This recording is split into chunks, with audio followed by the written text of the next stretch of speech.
Hi everyone, Jay here. Um, so today I wanted to talk a little bit more about self-compassion and going over what self-compassion isn't and kind of going over an exercise that might be really helpful as well. So when we talk about self-compassion, something that a lot of my clients bring up is that it brings up this feeling of like, oh, am I gonna be lazy if I start being more self-compassionate? Am I going to just be throwing myself a pity party all the time? Or am I going to kind of not really get any work done? And I thought that now, especially since things have kind of moved more into this online format, um, it's important to kind of keep motivation high because a lot of the times what happens is that we can get into this funk where we don't really do anything. We stay focused on just staying in bed, not really getting active, and so a lot of our goals and a lot of our habits are going on the wayside, and that that gets really rough. It impacts our emotions, it impacts our mental health if we're not keeping up with our activities, and we're just kind of in bed all the time, not really engaging in life. And so, in life, we've learned that criticizing ourselves through our society can get us moving, and that forms our inner dialogue. And so we'll hear things like we've probably heard things growing up like you're lazy, you're a disappointment, you're not doing enough, you need to work harder, and becomes the thought process in our minds.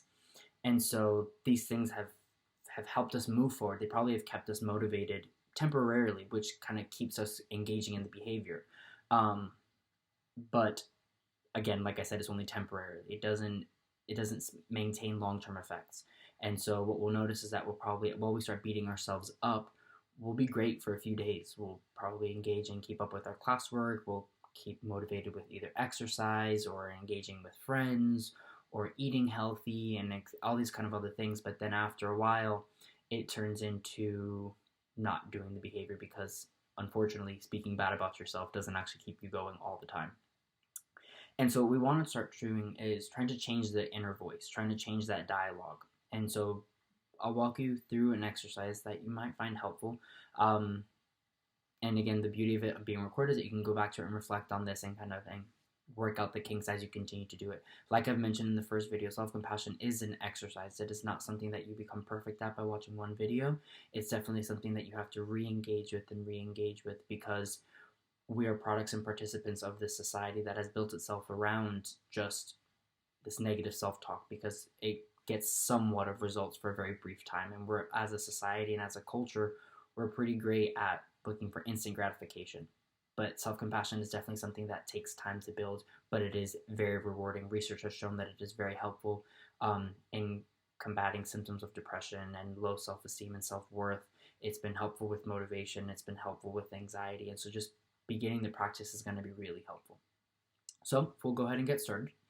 I'm going to be reading off of it just because it's very hard to keep all the activities kind of in my head. But write down the behavior that you want to change. And it could be something small like I procrastinate often, or I don't eat healthy enough, or I haven't been going to the gym, or things like that.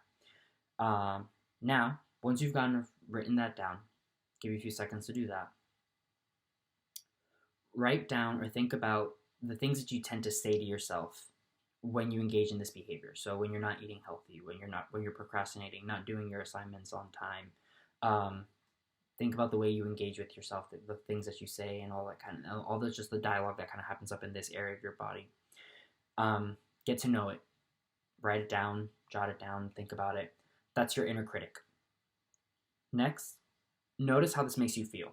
Notice the physical sensations. So as you begin to talk about yourself, you're worthless, you're dumb. Notice how maybe your chest might start to tighten up, or your head might get a little tingly because your brain starts racing. Your heart rate starts to increase, or you start to feel like a really deep sadness and that heaviness in your heart, or that tightening in your stomach when you feel uncomfortable or afraid. Notice those feelings. Notice what they're like in your body. List them out so you become aware of them because, again, research has shown that as we write things down, we remember it better. Now, reflect on why the criticism has gone on for so long. What has it probably helped you with? I mean, what has it protected you from? So a lot of the times we build up these habits to protect us from not feeling certain really painful or vulnerable emotions. So for example, if I was told very often in my life that I wasn't smart enough, or productive enough, well, then I kind of beat myself up until I got productive and I started doing things. So then the self criticism prevents me from feeling that feeling of not good enough. And so engaging with that thought process. And sometimes we really don't have this deeper reason as to why. Maybe it's just something we've learned and we've picked up along the way, and that's okay.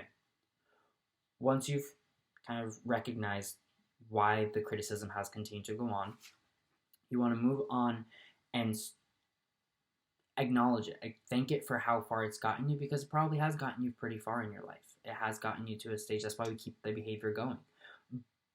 Thank it for how far it's gotten you, but then now shift gears. Give now the self-compassionate voice its space, where you speak to it the way you would speak to a close friend. I'm sure if a friend were telling you that they were struggling with getting assignments done or going to the gym or eating healthy, we wouldn't say things, oh, you're stupid, why do you keep on struggling with this? No, it would probably be something along the lines of, it's okay, we all struggle, we all mess up. Just get back on the horse. It's okay. We'll pick up again next time. And so really spend some time writing a somewhat of a letter to yourself, where you kind of say, hey, it's okay, I'm struggling and I'm going to be better. I'm working out this. And what do you need to change? What would you need in a kind of an ideal system? What would you need in order to change things? Do you need to spend some more time on self-care before beating yourself up? Do you need to get active, like stretching before kind of moving? Or do you need to put some passcodes on your phone? And a lot of devices now have this screen time lock where you can engage with apps after a certain time. And so maybe putting that on your phone so that you can get active and maybe focusing on what needs to be done. But again, it stems from first seeing what you need and what emotions you need to tend to before you can actually engage in the motivating piece. Hopefully this was helpful. I'll be definitely coming up again with some more activities that might be really helpful in building your self-compassionate voice. Bye. See you next time.